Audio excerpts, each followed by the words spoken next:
So welcome to our 6th Sharing Leading Practice event of the academic year. For those of you who have not attended a Sharing Leading Practice event before, they were formerly known as our Leadership Development Days, where schools with an accredited area of excellence share their best practice. We are very excited to have Faye Watton-Lawrence, Head of Mary Rose Academy, and Hannah Richardson, Assistant Head of Mary Rose Academy, with us today. Mary Rose is part of the Portsmouth Hub. Now, before I hand over to Faye and Hannah, who will be talking about an innovative approach to post-16 learning and development with a focus on pupils with severe and profound needs, I just wanted to go over a few of our housekeeping rules. So thank you to those of you who have already introduced yourselves in the chat function. If you haven't done so already, please do so by saying what school you are from and if there is anything you'd particularly like to get out of the session today. There will be time throughout the presentation for questions, and I believe Faye and Hannah have factored in time for a breakout session too. Please do put any thoughts or comments in the chat for the wider group as we go along. If you could please also remain muted during the presentation, as it prevents any background noise. If you do want to unmute yourself, just hover over the little microphone icon in the bottom left-hand corner. I also suggest putting your screens on speaker view, which is found in the top right-hand corner if you have not done so already. Towards the end of the session, I will be posting a link to our feedback form, which would be great if you could please complete it. Feedback is really valuable to us and helps to guide future events. Finally, this session is being recorded, so if you do not want to feature, please let me know. I will now stop sharing my screen and hand over to Faye and Hannah. Thank you both so much for leading today's session.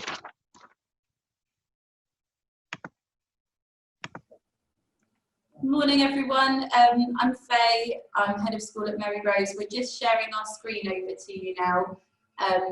Can you all hear me? Is everything okay? This is so peculiar, I've still not got used to any of this. Hannah does not like technology, so bear with us. Okay. Right, okay, so welcome to Mary Rose. This is not the welcome that we would like to have given you today, but thank you very much for taking the time to come and share this session with us. You're going to be hearing from me first of all just around Mary Rose in general. I think some of you may have actually visited Mary Rose in the past, which is fantastic. For those of you that haven't, we would love to, at the start of this session, just say we're very much an open door school. So following this session, if anybody does want to get in touch, wants to come and do a visit when they're able to do that, we're very happy for that to happen. I think we've got a date booked in February or March, perhaps. So it is just kind of an open door to come on down and see what we do here in sixth form and beyond also. We also just wanted to say that if anybody's got any questions during the session, we're totally happy if people want to put their hand up or just unmute yourselves, because we obviously are screen sharing, we can't see all of you. So if you do want to chip in or just pop something in the chat, we're really conscious that you're all very busy people and we want you to get the most out of the session. And so the kind of way that we're hoping that we can do that is to be as responsive to what you're hoping to get out of it as possible. So please do feel free just to kind of chip in. Just to draw your attention to as well, behind us, we've got lots of our products and wares. Well, yeah, so what's really difficult is we wanted you to come in and spend time with the students and see what they're up to. And we'll go on to what they're up to. So instead of that, we kind of set up a little market behind us with all the products that they're making in their curriculum businesses. And we are going to be interrupted at some point by a couple of students from our cafe who wanted to show some of the cakes and produce again that they've been making in the cafe. So they might knock on the door, so halfway through we might just stop for a second and let them come in. Have some visitors. But I should also say at this point that we do take online orders. So if anybody likes what they see, you're very welcome to pop an order in at the end of the session. Okay. So I'm just going to take you through Mary Rose to start with. So to do that, we've got a quick video. It's not the best quality, but it just gives you a bit of a flavour of kind of where we're at as a school, the nature of the young pupils that we work with, and just some of the key areas that we're interested in, particularly at Mary Rose. So I'm going to share this video over with you now. What did you say? Yeah.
Hannah and Faye, just to flag, the sound doesn't appear to be working. We're getting a couple of comments in the chat saying they can't hear it either.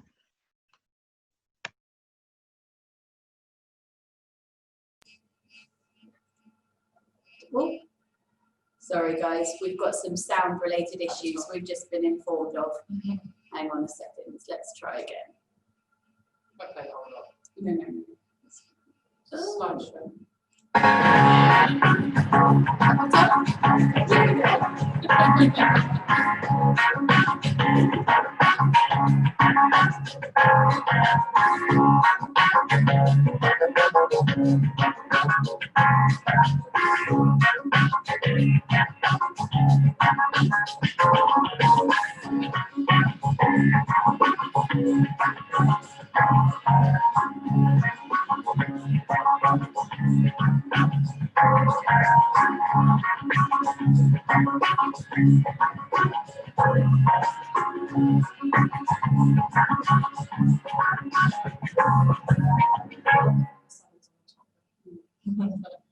Okay, so hopefully that gives you a flavour for who we are as a school. And apologies for the sound related issues during the video. We will do better on the next one, I promise. So just to give you a little bit of information about Mary Rose as a school. So we are a through school, starting from age 2 in our nursery, right the way through to 19 at the top end of our sixth form in year 14.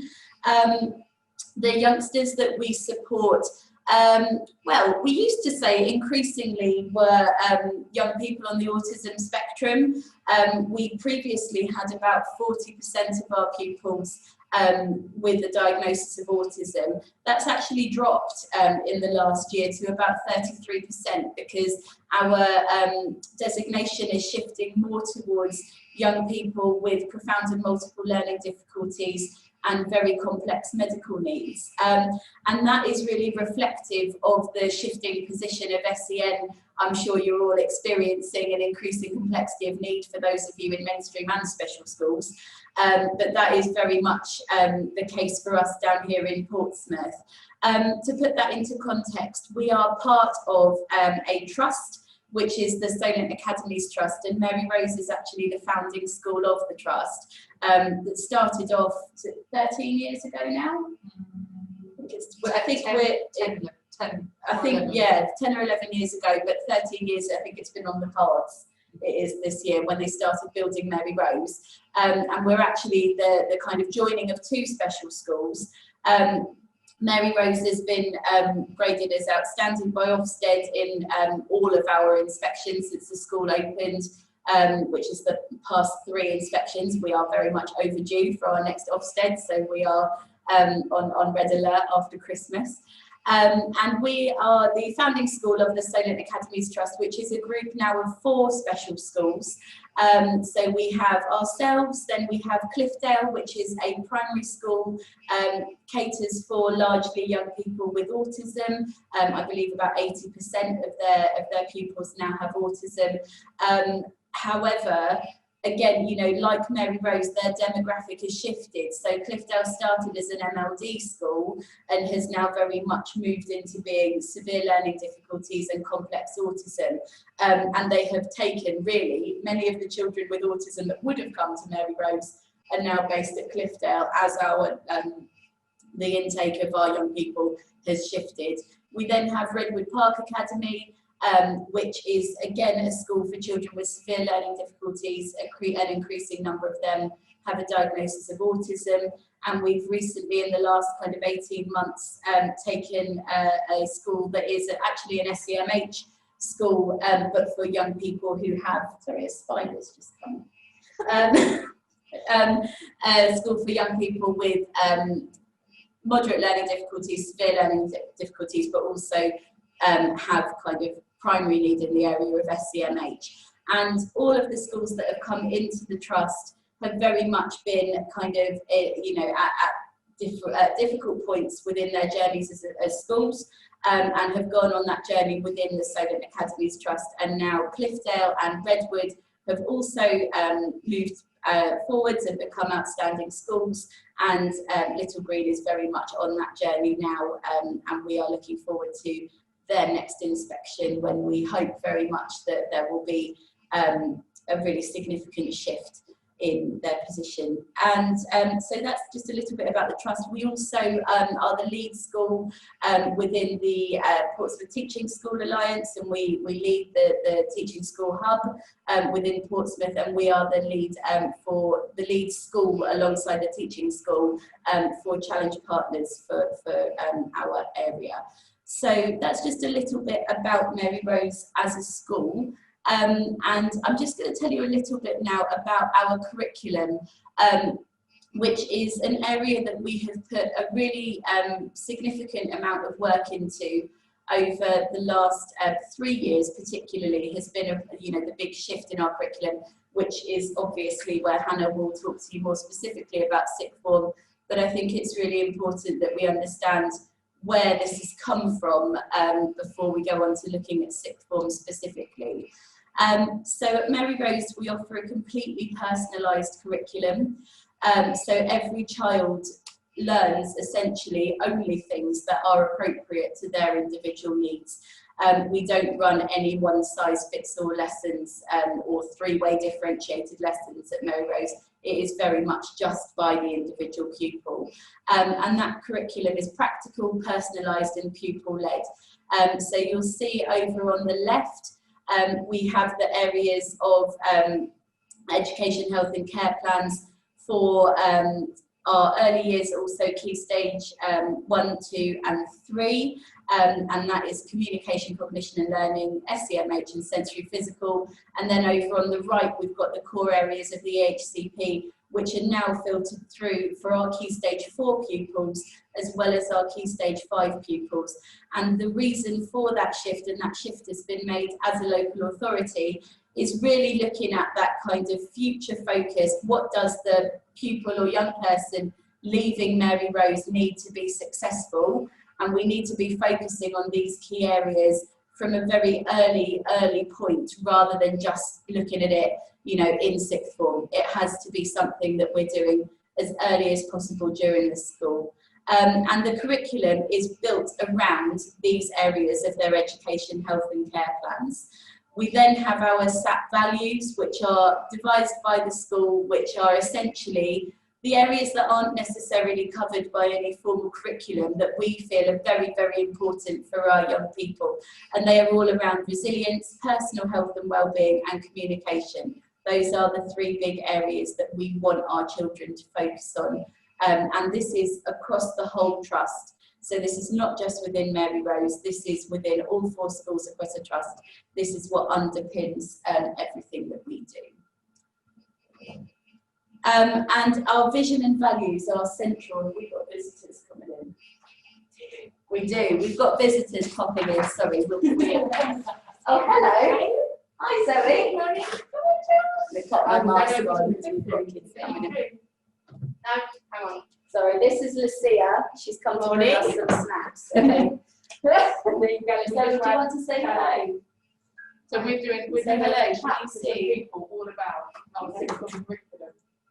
So while Zoe's here, we'll obviously go on about, show you about this in a little bit later on.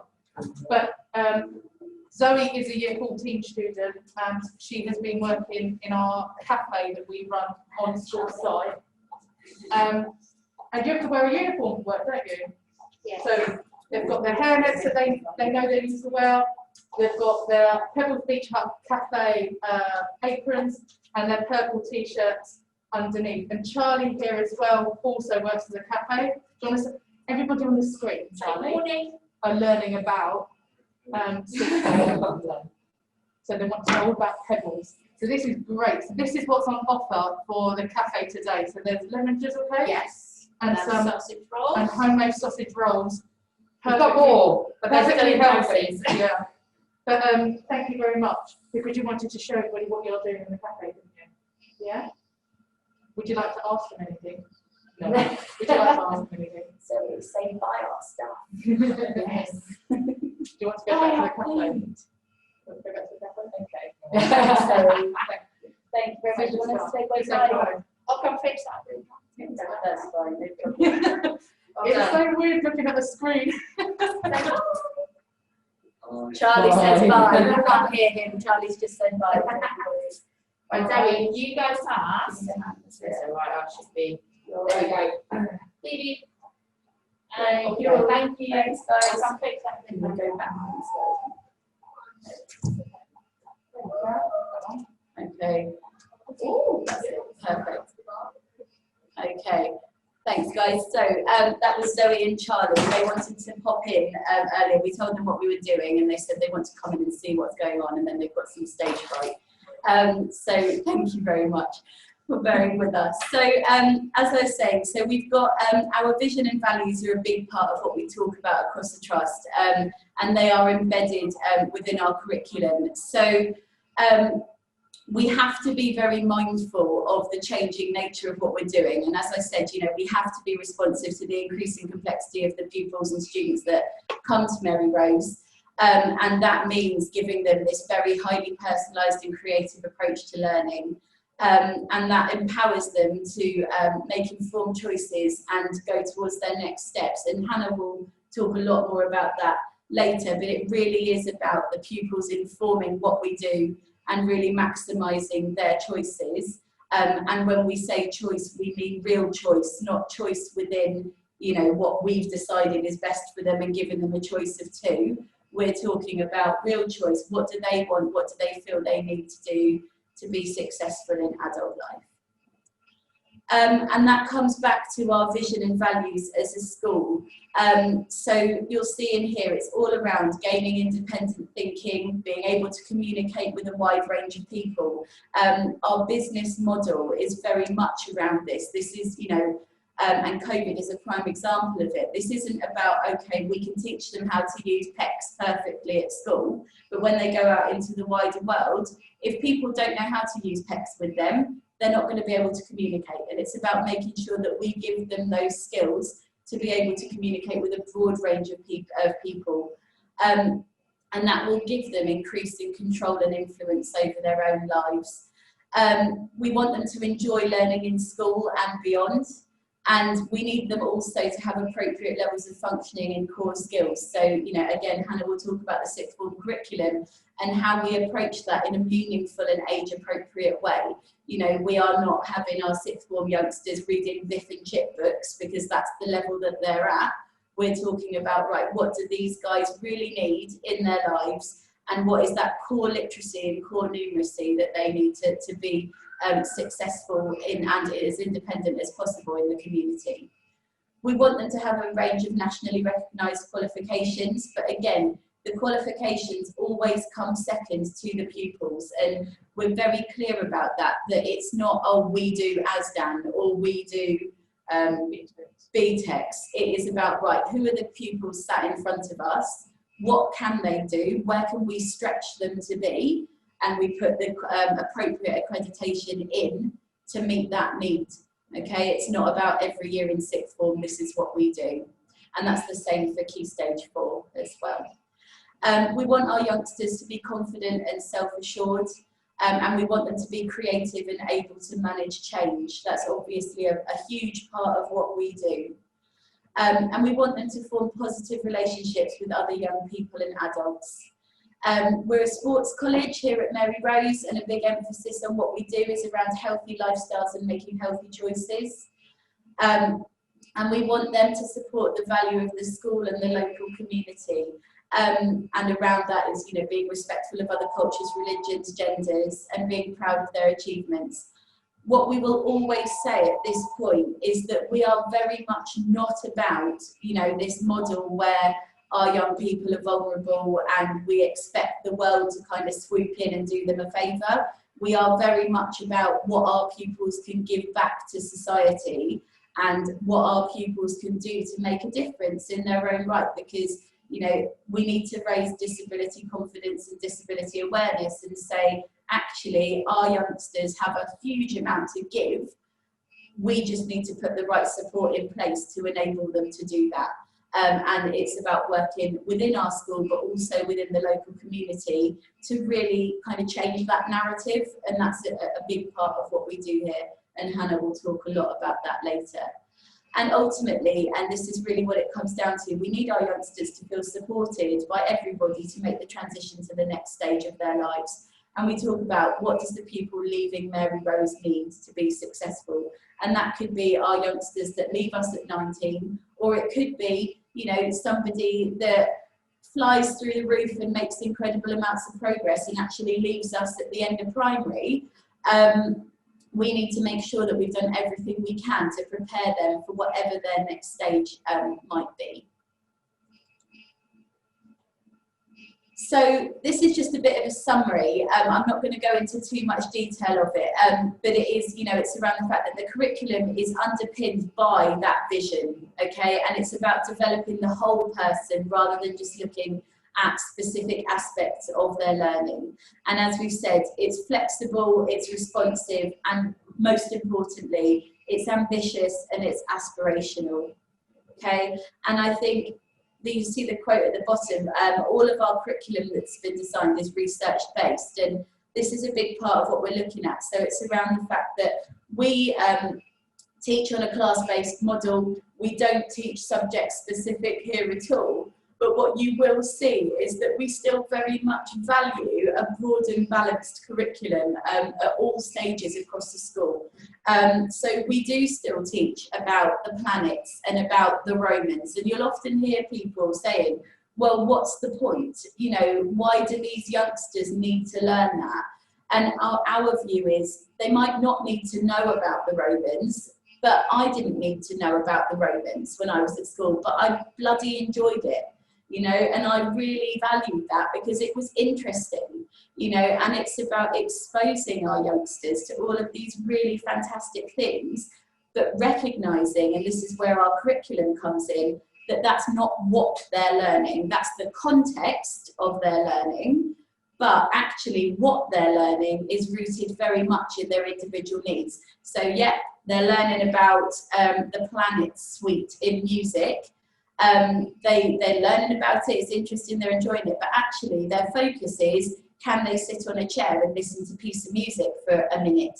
Can they share a space with somebody?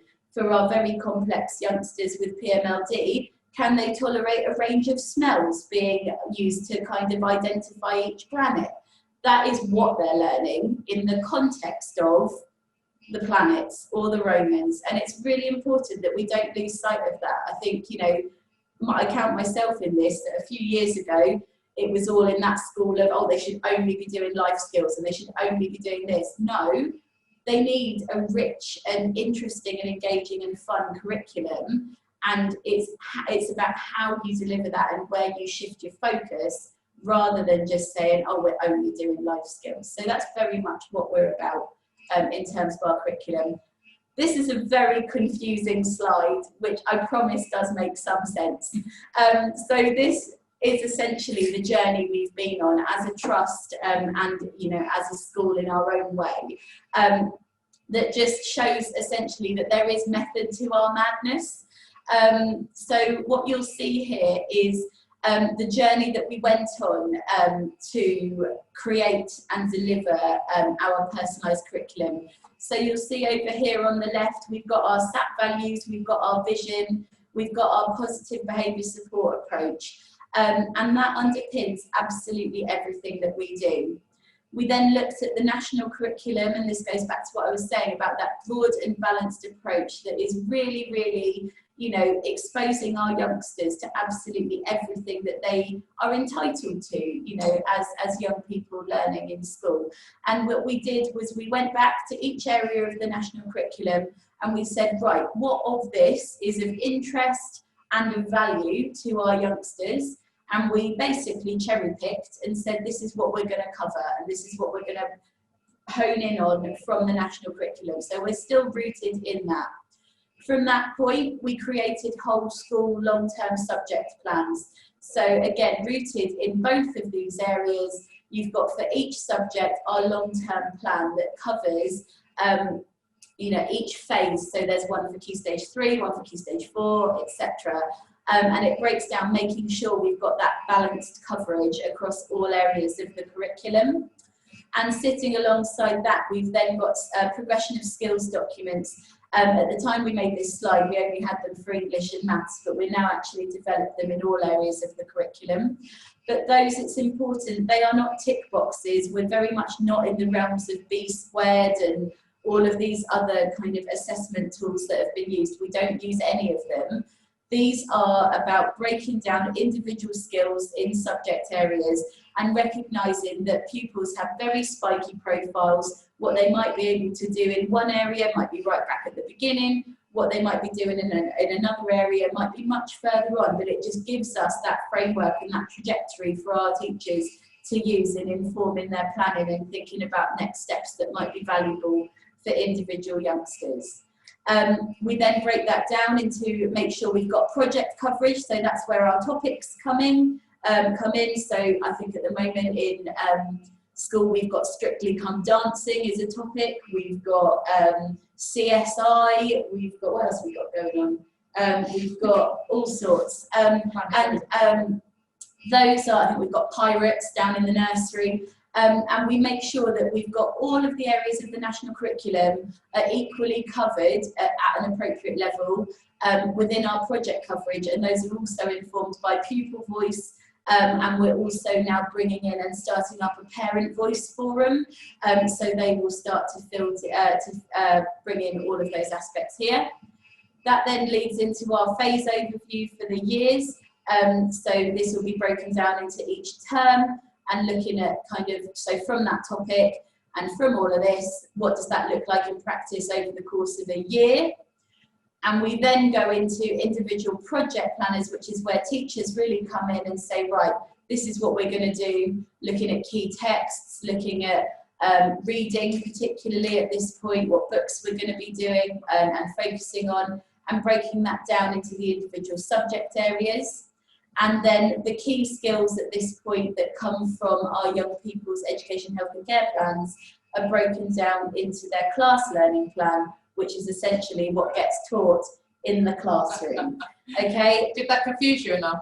It sounds massive and bonkers, and it is. Okay? But what I hope you'll see is that it is exceptionally robust, and that it is very much rooted in that national curriculum, and then breaking it down into something that's really, really highly personalised and meaningful to the individual pupils that we're supporting. And then going into that, you've obviously got, you know, personalised therapies, attention, autism, OT programmes, physio, all of that gets built into the class learning plan. Our next step at the moment is using pupil voice to inform the curriculum within this as well. Okay, so that's where we're coming from as a school. Hannah will obviously go through much more about sixth form specifically, but it is just kind of to draw your attention here towards what we're doing in sixth form, and it is very much a vocational approach. These youngsters are at college essentially, and it is about, right, okay, you've done school, you're now on to your next step. It's about moving towards independence. It's about being age appropriate and giving them that framework towards becoming as independent as they can be, in a way that's linked to their personal qualities, abilities, interests, etc.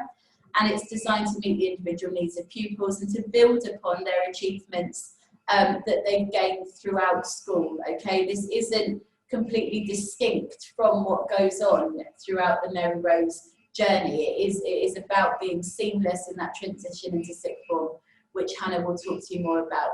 So that's a very brief whistle-stop tour of Mary Rose. We're going to go into breakout rooms now. How many have we got in? So there'll be, it might be better if we do 3 breakout rooms rather than 4 perhaps, because of the numbers we've got. We just want you guys to get a chance to talk to each other, but also we're going to pop in to those rooms just to basically think about what you were hoping to get out of the session today, and just to come up with any questions you might have, any areas of focus you might want to look at, so then Hannah and I can very much kind of tailor the information you receive about sixth form to that. So we're going to pop into those breakout rooms now, I think. Okay, are we back? Yeah. Yeah. Perfect. Okay. So thank you very much for coming up with some really fab questions. What we're going to do is try and incorporate them in what Hannah said, but obviously there will be time at the end just for more of a discussion and to ask some questions. And I should say at this point, we don't have all the answers. I would like to make that very clear. You know, we are just one model of a sixth form. We can learn a lot from you guys as well. So when we do the Q&A at the end of this, you know, it will be very much, if other people want to chip in, it isn't just about us answering these questions. You know, it can very much be about an open discussion between all of us. So I'm going to hand over to Hannah now, who's going to take you through the next section. Oh, nothing else. I've said it about 10,000 times. I still can't get over this. I can't see myself. I can't see really you. So I just hope that you can all hear and see me really. So just to give you a bit of a background for us. So just over 3 years ago, it was a summer term 4 years ago, that the sixth form curriculum just wasn't working. It was accreditation focused on, and it was focusing on how many units can they knock out in a year to give them an accreditation that when you spoke to the leavers a year, 2, 3 years later, had no meaningful impact on their destination, on their life, on their outcomes. So we obviously knew it wasn't working. It was like, what are we going to do about it? And we spent a long time talking to families. We spent a long time talking to the students at that time and speaking to leavers, so people that had left that were still in that kind of, in our community still, that we had contact with. And we had about a 2-day kind of conversation with them in the sense of give us your feedback, what they want. And they came back to us and said, we want to be, oh my God, can you stop, can you not hear that buzzing now? Does that buzzing stop? That was annoying. So they were saying to us, we want to be able to access the community and be safe in the community. They were saying, the students were saying to us, we want to earn money at that time. They were saying that they wanted to live by themselves. And their families were just saying to us, we want them to be happy, they wanted to be included, and they wanted to have a variety still beyond the school environment. So from leaving school where they had all these rich experiences, sometimes they were going on to things that weren't so great.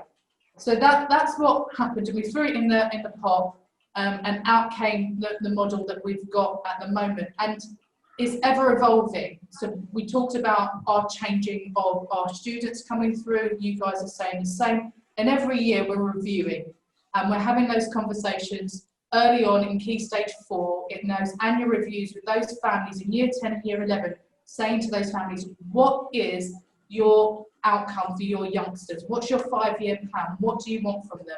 And the same for the students at that point. Those pupils in Year 10 and 11 is, what do you want to be able to do? So we're gathering that information as early as possible. So as they come into Year 12, we've got an idea, and we mould and we change the curriculum to suit their needs. Now, at this point, if you were here, we'd be sending you out. We'll be sending you out to see all our students in action and see what they're up to. But instead, we'll do the video first. But instead, we knocked up a social distancing video, which was hilarious in the sense of trying to gather all the information and trying to get our guy that does our videoing for us to get in. So we've put this together. I'm going to tell you now, I sound like a robot where they've had to cut all my little bits. So we'll show you what we've got going on, and then we'll go through that a little bit more. So hopefully we will have our video coming up, and hopefully it will be sound. So give us a thumbs up when it starts. She says.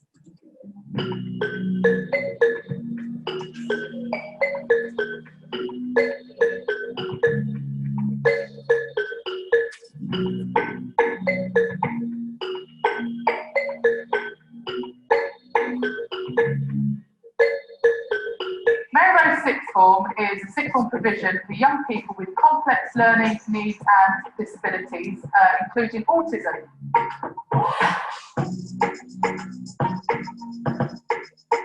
We're a 16 to 19 provision, and we base our curriculum on the parenthood adulthood pathway.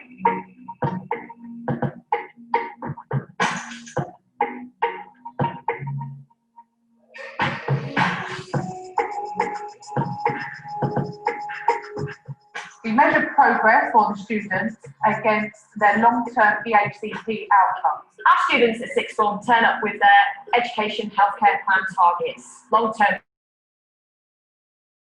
targets which are set by the council and the teachers from an early age. So we chunk these targets up and we teach them through our curriculum. Manage to talk through enterprise, our businesses. At the beginning of each academic year, they choose between 4 different businesses. Sowers and Growers, a horticultural based business.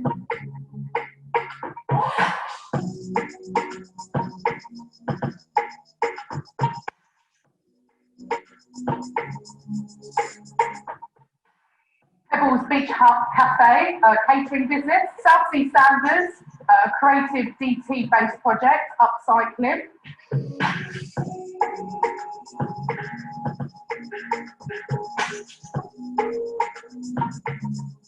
Lastly, Fresh as a Daisy, which is a technology based enterprise.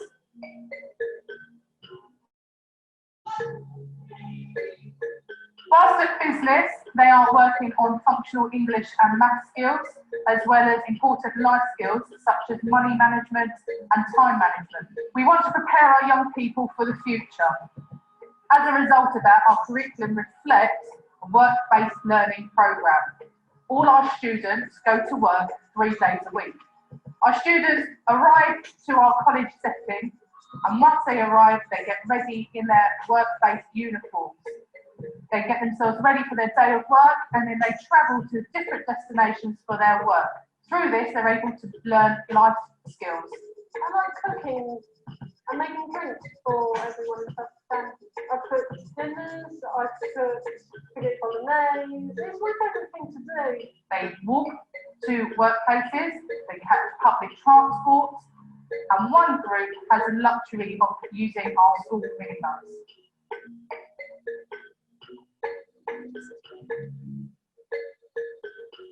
The rest of the curriculum is taught on a Thursday and Friday, out in the community, healthy lifestyles and participation in society. We focus on volunteering work, and we've had extreme success in voluntary programs such as the soup kitchen, where our students have made soup to send to homeless shelters.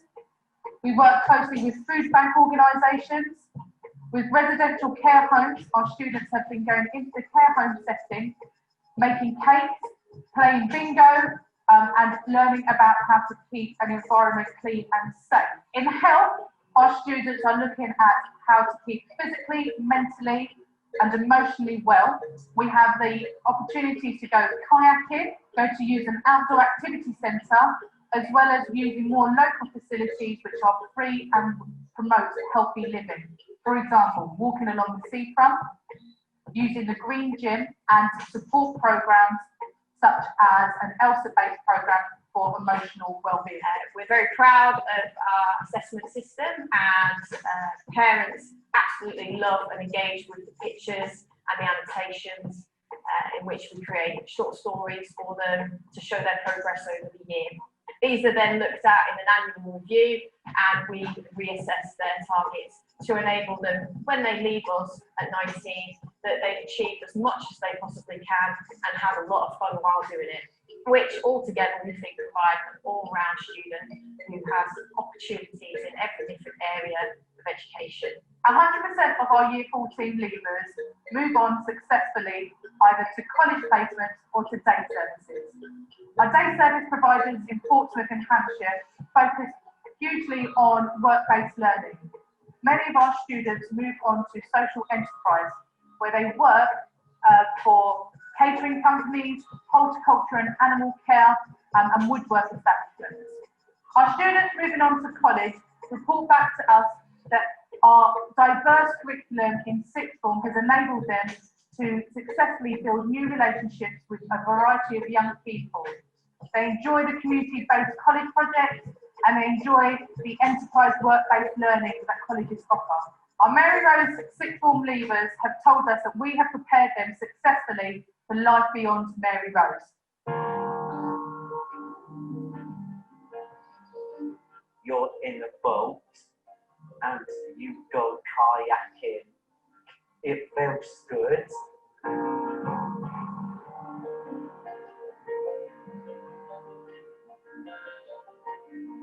So we have some card making machines, and you've got to really give it some oomph to make it work.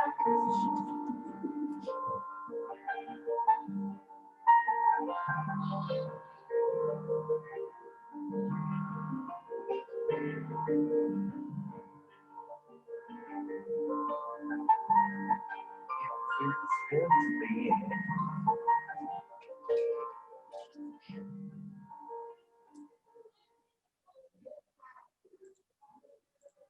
Okay. Did you all hear that all right? Yeah? It came across. We did, thank you.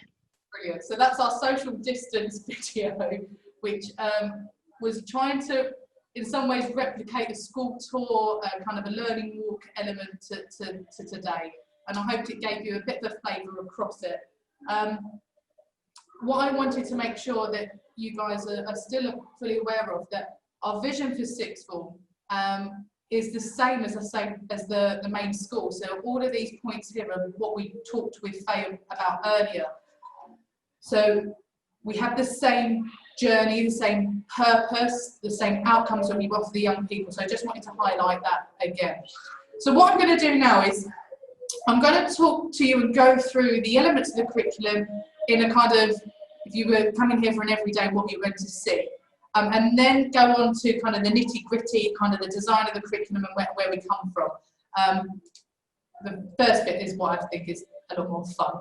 So Like we spoke about, our EHCP, PFA outcomes are our core part of our curriculum. That's where our main learnings come from, and it's all personalised to each of those individuals. So our curriculum is set out against these 4 areas in post-16. And we dedicate 3 days a week to work and employment. You and I know that through work and employment, you can cover virtually everything else because it's all integrated. But we dedicate 3 days a week to work and employment, and then 2 days a week for the other areas, anything that we might need to deliver slightly more discreetly that we haven't covered. And then wrapping around all of it is your functional English and maths. What do they need to know to be successful young people? What we do in Mary Rose is when they leave year 11, they do come out of year 11 with a English and maths qualification, whatever that could look like for them, depending on what level that young person is.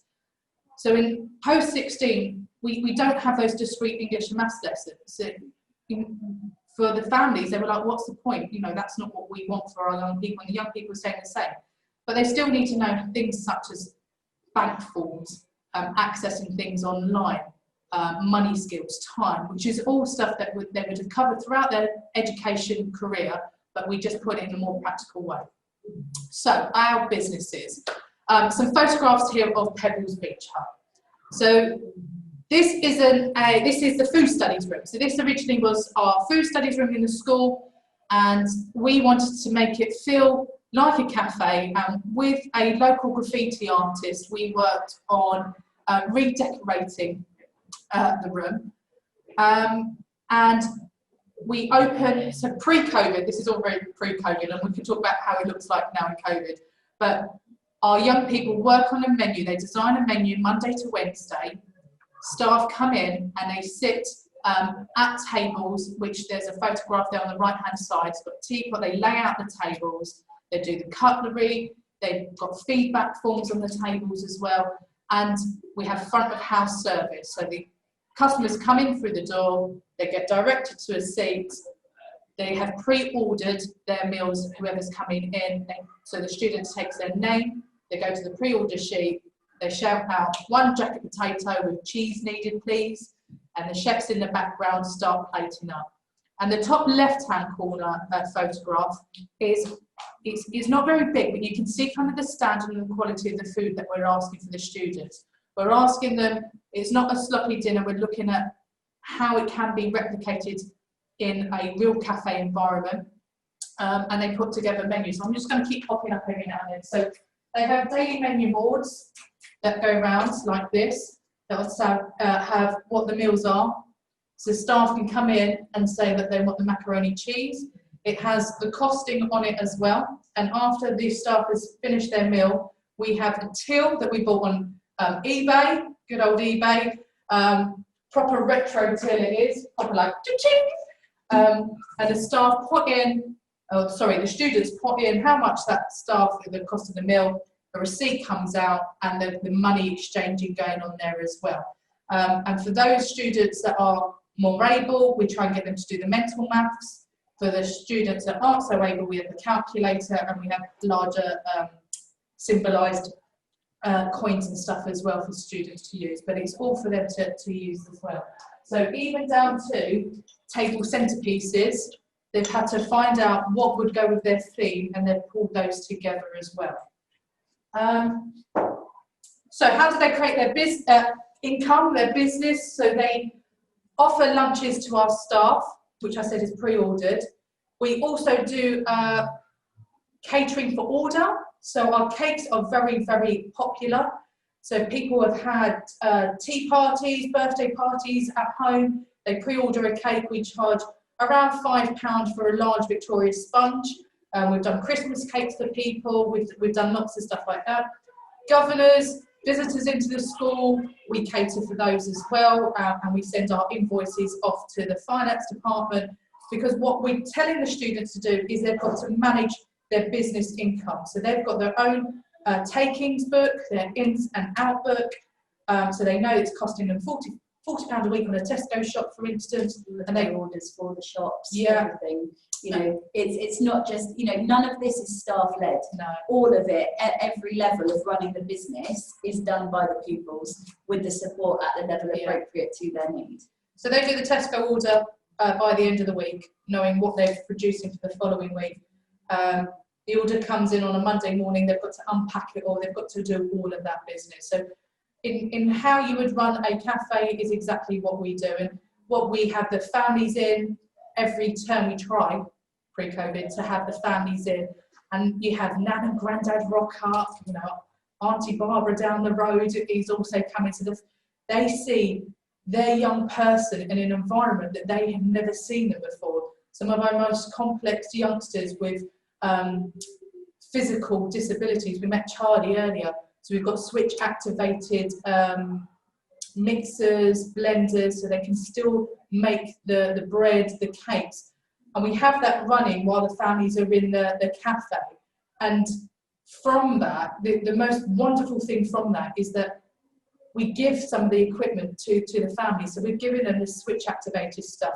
So the families have said, oh, I want to make Nanny a birthday cake next week, can I borrow that? So we give that to them, and all of a sudden the youngster that wasn't accessing the kitchen is now able to use the mixer and stuff like that at home. So it's been, that was the eye-opener for us when the families came in, and just seeing their youngsters engaging, doing the work no matter what their ability. So that's Pebble. So like we said, cakes, sausage rolls, beautiful stands and stuff that we have as well. Sowers and growers. I haven't got anything from sowers and growers. I couldn't bring the chicken in, even though I wanted to. So we've got 5 chickens on our site, and you would have seen on the video it said Redwood Park. Now Mary Rose, if you don't know where we're located, is it's kind of like a car park. We've got no outdoor space. We've got concrete outdoor space, but no green outdoor space here. We've got our name on an allotment list in the local authority, because they've got an allotment literally 200 metres down the road here. So we're on the list for that to have something a bit more local.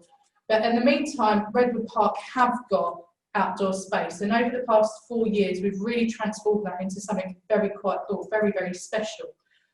So we've got a greenhouse, a polytunnel, raised beds, and we've got a wood-fired oven. We've got like a pizza oven that the students have made from scratch, from the glass bottoms up to making the clay dough. So they do plenty out there.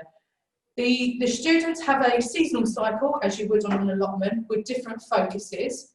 So in the autumn term, our focus is on harvest. We get tons of pumpkins, tons of squashes, and what do you do with that? So yes, we sell the pumpkins for Halloween to people that want them, but we're still with plenty of produce around. So that's when our volunteering comes in. So from those pumpkins, last year, there was a need in the community for food for homeless people. It was a very, very cold winter last year. And in Portsmouth, there was a need for a charity that's on our same site as same road as our 6th form, calling out for food donations. So our students took these pumpkins, and every week I think it was about 24 litres of soup that they made every week, and then they walked it down to the charity church down the road and donated that food. And from that, and as well, on top of that, they had made apple crumbles from the apple trees. So we went foraging for apples from the local apple trees as well. And so they made soup and an apple crumble each week for about four or 5 weeks. And the church down the road was able to put on an extra meal every week because of that donation. So they're able to feed more of their people that need it. So that's what they do in the autumn. Come the spring, it's all getting ready for what they want to plant for. So we encourage the students to think about their prom. We'll go on to prom in a bit. But we have flower centerpieces. They grow their own flowers. So if they want a colour scheme, they choose that early on in that spring, and they grow the flowers matching their colour scheme. So if it's gold, for instance, it's going to be lots of yellow, so on and so on. And then that moves into the summer. So the summer is when the garden's looking its best, it's looking great.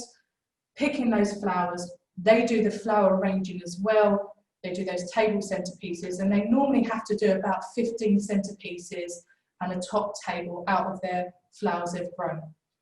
At Christmas as well, they do lots of dried herbs, so they do dried herb bags for your stuffing mixes, and they still sell bits and bobs as they go along as well. And the garden's been hugely successful. We enter Young Gardener of the Year every year, and a couple of other kind of horticulture programs and competitions. And in the past, we've won Young Gardener of the Year before. We've won twice some kind of gardening, how pretty is my garden thing. You can tell it's not my area. But they've won lots of lots of outdoor people come in, and it's really promoted, because the level of need, again, you've got youngsters who are wheelchair users, complex autism, SLD, in the same working group, and just showing how they all benefit from that garden. So that's the gardening. Fresh, the students named their companies, their business. I don't know where Fresh came from. It was actually Fresh as a Daisy, and they've dropped the Daisy bit now, and it's now Fresh. And Fresh is a gifting company, so it's a gifting business for all occasions, and it's looking at science, it's looking at food, it's looking at bits and bobs. So here we've got some sweet treats here that they do. This is cookie dough mixture. So they managed to find these glass jars last year in the pound shop. So they bought a job lot of these, and they filled it up with a cookie mixture. They've decorated it with a bow. They put they type up the instructions, they attach that to the bow, and they sell these for a profit as well. So they've got things like this, and then also, as it's gifting, they make bath bombs and soaps. So they go out and find different moulds, and they make bath bombs as well. So at the moment, they're focusing on Christmas gifts, things that you can put in stockings, sweetie trees, you know, those big bauble things with the lollies hanging off. And each business starts with a mind map or a mood board. So we have lots of these kind of things knocking about from each business per term, saying what are the focuses they've chosen. So that's Fresh. And lastly, South Sea Sanders. So that's their mood board. So South Sea Sanders is our upcycling business. And they are one of the businesses for us that churn out lots of products. So they have lots of donation of pallets, and they knock out quite a few things here. So we've got, this is all pallet wood that's been cut down. So we have wheelbarrow things that you can use as planters, or whatever people use them for. So, can you see that? I feel like I should be on a game show.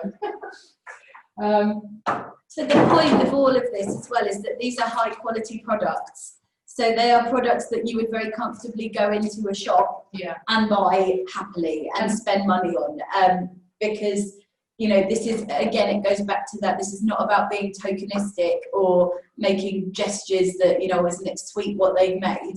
It's not about that at all. It is very much about saying these youngsters have a very valuable contribution to make, and, you know, we could go to a garden centre and buy something like that and it would cost you 30 quid.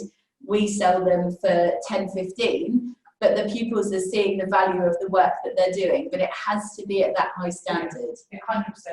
No glitter allowed. No. That was my little bit. But yeah, so they look at all of this. So you can see from the photographs, they are breaking the pallets up. They're making some products. All of them, all the students again are contributing to that. Little signs. How many times do we go to the shop and see these little signs knocking about? And you just pay a £5 for "I've gone to the beach" or "Where's my gin" kind of sign. And we make these and we personalise them. So there's lots of little bits you can see in the background. So all of this, the students, like I said, manage their money. We give each business £100 out of my sixth form curriculum at the beginning of the academic year, and then that's all they get. So we say we're doing like a Dragon's Den, and they come out and they present what their business is going to be for that year. So what products they want to make, where the journey of that business is going to go on to, and they can bid up to £100. I give them all £100, but I make them go through the process. So they get a £100 investment, and I say to them, it's an investment gift. You don't have to give me that money back. And that's it. So if they want to buy specific equipment, they can use that £100. Everything else that they buy for their business is through their profits. So they get that £100, they sell, they make, they do whatever they're doing, they promote it in the community, through our school community, through Facebook, or whatever it's going to be. And the money that they earn from those products, they put back in the pot and then they reinvest. So equipment, accessory stuff, so like buying glass jars, buying the stuff for bath bombs, it all goes back in the pot. So the money management side of it and their understanding of money and the use of money is really, really embedded, because again, that's what they said and what their family said they really wanted. But also going on from that, that is a question we often get asked about this is, well, how much does this cost you to run? And it just shows that it doesn't cost us a huge amount of money to run. It's about making a really sustainable business. We don't receive any additional funding to run our curriculum in this way. This is just done in the usual, within the confines of usual school budgets. Yeah. And it's really important because this has to be sustainable and it has to be something that is very, very much a long-term process. You know, we can't just say next year, oh, sorry, we don't have the budget for this, so we're not going to run it, because this is what our curriculum is, and it's got to be, you know, that is reinforced year on year. So as people potentially looking to set up a model like this, it is just a reassurance that it is very much doable. You know, we're only 3 years into this model, and it's only getting bigger. So and stronger. I don't take their money off of them after every academic year. We've got a very good staff team, and I kind of keep those teachers leading those businesses the same each year. So if they've made £75 this year, that stays in the money tin ready for the following September. So yes, I give them £100, but they've still got their £75 from last year in the pot. So that's how they're built up. But hugely, you know, they love it. The student love it. The young lady in the top right-hand corner is called Olivia, and I had her annual review not so long ago, and her dad was just over the moon. The video, the pictures we showed of her working in upcycling and in South Sea Sanders, he was emotional. He was just thinking, I didn't think my daughter would ever be able to sand a piece of wood, let alone, you know, use that. She's great with a hammer. Got to watch her, but she's great with a hammer. She will paint, she will oil, and she contributes really well to those products. So, you know, she's sanding the piece of wood there that makes the planter for the next stage. So it's just great what they've been able to do. So for all of that, your English, your maths has gone through all of your business, your independent living. So there's something I haven't spoken to you about. So as they turn up to our setting, they turn up at 10 to 9. The youngsters have got their routines, their morning routines they do. So whether it incorporates their sensory programs, whatever it's going to be. And they crack on. We try and promote as much independence with them as possible, so they crack on doing that. And then they check their next list, and it talks about getting ready for work. So that includes changing my uniform. So I put my work uniform on. So on they go, so they put their t-shirt on for their uniform. I'm in my work mode now. What's next on my list? Well, I need my packed lunch. So they go into the kitchen and they make their packed lunch for their day at work. I've done that. What next? Coats on. How am I going to get to work? So those that pre-COVID we used to get them on the public transport. So they've all got their free bus pass. The bus stop's outside our setting, and out they go. They catch the bus. So we're doing that life skills, independent living all the way through. So we have a group of youngsters that catch the bus every day. And our sixth form setting is about 1.5 miles from Mary Rose setting, and we have the cafe and fresh based at Mary Rose. So those groups are the ones that are catching public bus. For another group of students, we say to them, you've got to walk. And this sometimes is done with the family saying, do you know what, my youngster is really not that great at walking. They need the health benefits. They need to learn about road safety, route planning, stranger danger, all of that kind of stuff incorporated in one walk to Mary Rose. So they say, right, it's 1.5 miles, it's going to take me 25 minutes, and off they go as a group with members of staff, and they walk the 1.5 miles. So they walk to work. And then, like the video showed, we've got that one group that has the pleasure and the luxury of having a school minibus. But at the same time, that the driver of the minibus spices it up every now and then. So they don't go the same route. they go a different route, and they're asking the students, oh, I've gone wrong, where should I go? You know, that kind of thing, to see if they recognise landmarks, route directions and stuff like that. So those kind of sections in our curriculum, what the family wanted, what the student wanted, instead of saying, right, we're going to deliver this on a separate basis, it's all incorporated in that area. Participating in society, I've focused here on our volunteering work, and one of your questions back was about work experience and work placement. And we have the same struggles as you do. We've got very complex youngsters that need two-to-one, one-to-one support most of the time. And finding meaningful workplace placements is really difficult. However, we truly believe that everybody can make a meaningful contribution to society. And voluntary work is an area that we have found that we have been able to expand hugely, lots and lots and lots of different options. So this is our kind of volunteering newsletter that I've just put up on here. And you know, the classic things like Macmillan Coffee Morning, Pebbles Beach Hut run that, and they do that as a charity event. They go to the residential home and they hang out with the residents, they interact with the residents, they do the cleaning at a residential home as well to practice those life skills. So we're not staging stuff in our setting going, oh, this is how you might iron, or here's a hoover the classroom. We're taking them into those residential homes, and the residents absolutely love it. I'll tell you a story about an old man in one of the settings. His name's Bert, and Bert is renowned for being grumpy, very rude, doesn't want to engage with anybody. And our young people turned up, and he was like, oh, what's going on? And all of a sudden, Bert's come over, and he's now playing bingo with residents and our students. He's interacting. However, he will turn around to the old lady next to him and go, don't you sit over here, I want to be here, and he's involved. But the workers in the residential home are saying our students coming in and having that fresh communication, activities, engagement are really great for the benefits of their clients there. So that's a really, really great project that we run every term. And then we've talked about the soup share, and this year we have really started to focus on the effects of COVID.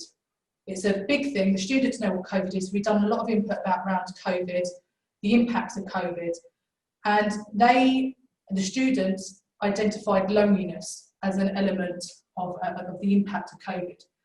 So this year we are doing a voluntary program, a community-based program, where they are making lonely packs for Christmas. So they're saying that we want to give people that may be lonely a Christmas present. So they've chosen, instead of a box, because what purpose is a box got, canvas bags. They're designing the front of a canvas bag, and out of produce from the garden that's been in the freezer, from the berries and stuff like that, they're making jams.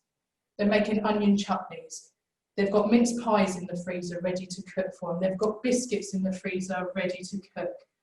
They're making these gift bags up. They've made Christmas cards like this, similar to these, and they've written letters to go inside the Christmas cards to build up there's actually literacy in there, a communication kind of door for that person to then write back. So we've got kind of the old school pen pal going on.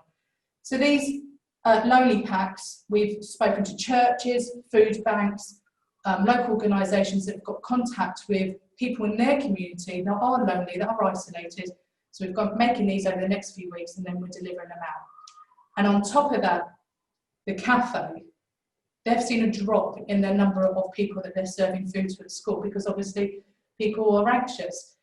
We've spoken to the food bank, and they've said to us, do you know what, if you could make 20 shepherd's pies a week, 20 curries a week, we can give those out to people in need. So our cafe now have got their business that are running, but they're also doing their charity work as well. So they are making a valuable contribution to society. So yes, it's not a full-on work placement, but they are still making that valuable point.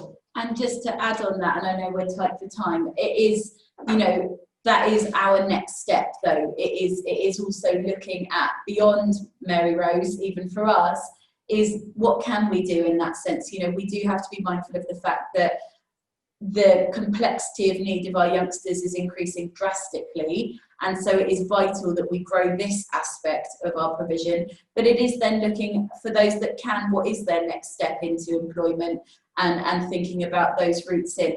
But we're going to skip on now because of time. Residentials, we also run residentials, age appropriate, things that I would want to do when I was 18, 19. So every 3 years, whilst they're at sixth form over their 3 years, we try and go to the Isle of Wight Festival once every 3 years. So we go to a music festival, Uplands every year, and we have a ski residential that we join up with Surrey's special ski group, which is the Surrey schools that go skiers. We do that as well, but I just wanted to add that in what we get up to. And obviously we celebrate the end of year with a prom, or an alternative type of prom because of COVID, but there they are at the end of their journeys, looking gorgeous, and celebrating in that way that we see our peers in the mainstream schools. And for our families, that is a massive deal. Yeah. So the families attend prom as well, and it's just a really massive celebration. Yeah.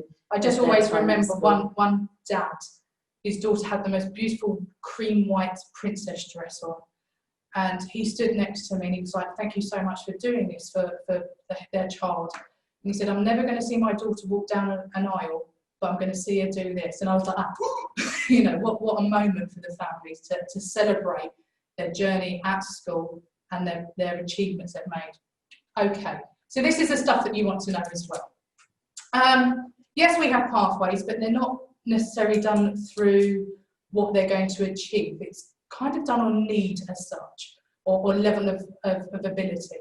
So on the left-hand side, you've got your 3 boxes that talk about your curriculum, area links, the stuff that Faye was talking about, linked to the EHCP, so it's totally personalised.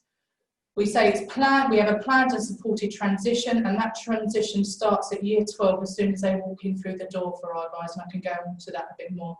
And we have our functional English and maths and SMSC, I hate saying that. And these are our 3 pathways. So we have young people at pathway 1, who may be our most complex young people. And then we have pathway number 3, which are our youngsters who may be more independent and more able. And then on the right-hand side, we've got ideas of qualifications. And this is an area that we've struggled with in the past, about finding a qualification that's going to be able to suit the need of the youngster rather than the youngster fitting that box. And we come back every time to ASDAN, and it seems to be one that they're working on. ASDAN have worked a lot on the PFAs and the PFA outcomes, and they seem to be going in the right direction. So at the moment, that suits us well, unless they're youngsters in pathway 3, where things such as BTEC vocational skills, we are able to offer. Sometimes the BTEC start at entry level 3, which you're aware of, but mostly at level 1, we're able to deliver that. So that's how we do our pathways. Then this document here, I know there's tons of stuff here, but this is what I wanted to talk to you about when I talked about the beginning of our journey 3 years ago, families' input and the young person's input. So under each area of the PFA headings, this was a work done with the families and the students, and saying, if you're a youngster in pathway 1, on independent living, as a family, what do you want your youngster to be able to do? And as a youngster in the school, the young person in the school, what do they want to be able to do? So this is literally just a list of things that the families and the young people and staff contributed to, saying what we want them to be able to do if they're in that pathway. So it's kind of like a webbing exercise that was just stuck in there. So you've got things from an independent living, from pathway 1, showing likes and dislikes and preferences, to on the right hand side for the pathway 3, household budget, shopping, food preparation. So you can see the real difference there between the pathways.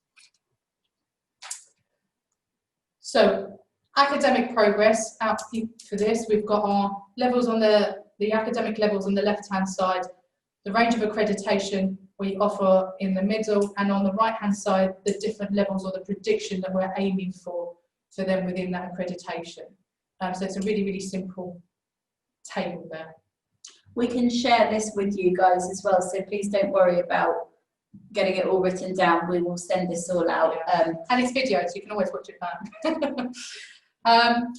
And the impact of this curriculum then, so how do we know that students have really achieved? And it's not just through their EHCP outcomes, it's about that whole holistic young person leaving us at 19. And one of you guys had mentioned about tracking final destinations. So we track our leavers for 5 years. And that's because we want to know how well they're doing and if we need to do any support. So we've got really good connections with our colleges and our day services. And therefore we have those, now it's telephone meetings, but we would have those one-to-one catch-ups with the head of department in a college, and we'll go through our leavers that moved on to that college and said how they're doing, you know, is there anything that they need from us? For instance, behaviour management support for an individual that we've had for 10 years plus and know really well. They may need our support at that point, and we just, you know, we do that because we want that young person to succeed. So we track them for 5 years. Our leavers in the summer obviously had a bit of a shocker with COVID and lockdown, and we were on regular contact with them as well. So we ran up, we gave them up until half term to settle into college, and then we rang up their families, we rang them up and we said, how are you getting on? And they're like, we love it, it's the best thing ever. So we've spoken to the individual, got their feedback, and if any of them were a bit like, oh, it's not so great, we've managed to catch those notes as well. And then we ring up the colleges and say, we've spoken to Freddie, Bobby, how they're getting into college, is there anything that you need from us? And that's a conversation we have from them. And then on top of that, the other side of it is those that end up becoming your niche students. So we've had one from this summer term that we've rung up just before half term and said, how's things going? And they said they haven't left the house since May half term. We've only heard from the social worker once, and we don't know what's going on, so they're just sat at home. So straight away we're able to action that, contact adult social care, get things rolling for them, supporting that family further. And that's done with the old class teacher has a vested interest, you know, interest in that and their progress. So they kind of take a little bit of a role on our head of sixth form and myself, and we have those conversations with our team. I'm aware that time's running on. COVID, lovely COVID. So home learning, what does that look like for our sixth formers? We've got a lot of sixth formers that are in that clinically extremely vulnerable group that are now home learning. So we do a one-page A4 home learning program, which gets sent out fortnightly. It has a EHCP outcome, what their focus is for that fortnight, and a list of different activities that they can do within the home setting to meet that target, to show that they're still making progress. And we ask the families to send in photographs. So this young man is currently at home self-isolating, and there he is still doing his card making, his cooking, his reading, his money skills. Also, they're very lucky because they've got a hot tub, so he's going swimming every day as well. But it just shows you that even if they're at home, we're still really trying to put a focus on that kind of level of learning. And really maintaining that contact as well is vital to this. So all of the children that are at home will still get 2 phone calls a week from the class teacher, and Zoom calls in, so they'll join the class for registration, for all of these kinds of things.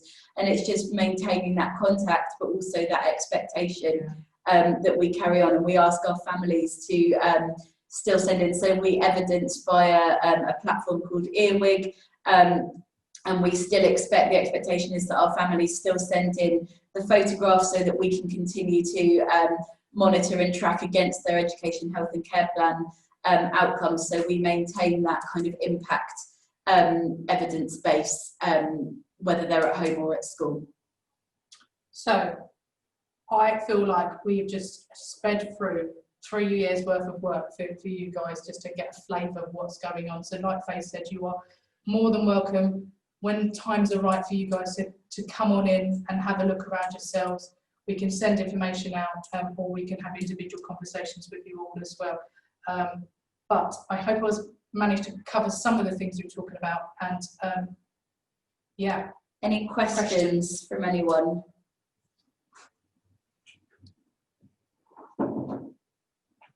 Silence in the room. That was really brilliant. Thank you both, Hannah and Faye, for leading such a fantastic session. I'll just give everyone a minute or so if there is any questions, or if you want to write anything in the chat. But that was really, really good. I thoroughly enjoyed being a part of today, so thank you very much.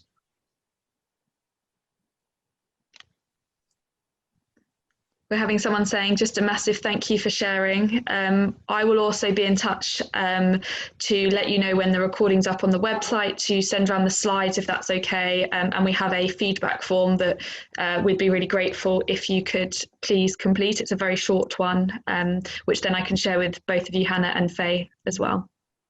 That's great. We're getting lots more thank yous coming up in the chat. But please do ask any questions. Don't feel shy. But if not, do you share our emails out with the slides? So if people want to email us directly. If you're happy for me to, then absolutely I can do that. Or I can put my email address and then pass questions on to you if you'd prefer that. Either way. It's fine just to send our email addresses out. We're very flexible. It's fine. Brilliant, thank you. We're getting lots of inspirational and motivational thank you. It was brilliant. Thank you both so much. But for me, is coming back to you guys now, it's thinking what next, because like we talked about, our young people are becoming more complex, and we do review our curriculum every year to make sure it's appropriate for everybody.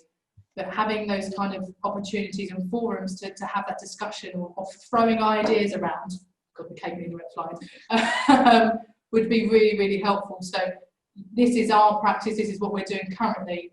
It's not going to necessarily work for much longer without lots of change and moving forward. So if you've got any ideas at all, I'd love to keep in contact with some of you guys who have got those. Absolutely, and particularly around those kind of employment opportunities, links into the community, all of those kinds of things. And also parent voice and student voice is a big part of what we're working on as a whole school this year, and looking at how that underpins the curriculum and in a meaningful way. So rather than just us saying, oh, we'd really like to hear what you think, actually using that in our planning and really using that to inform next steps. So if anybody has got anything, that would be fantastic. Melanie's just put on here, creating a forum where we could share this would be great. And if I don't know if it's possible through Challenge Partners, if we wanted to come back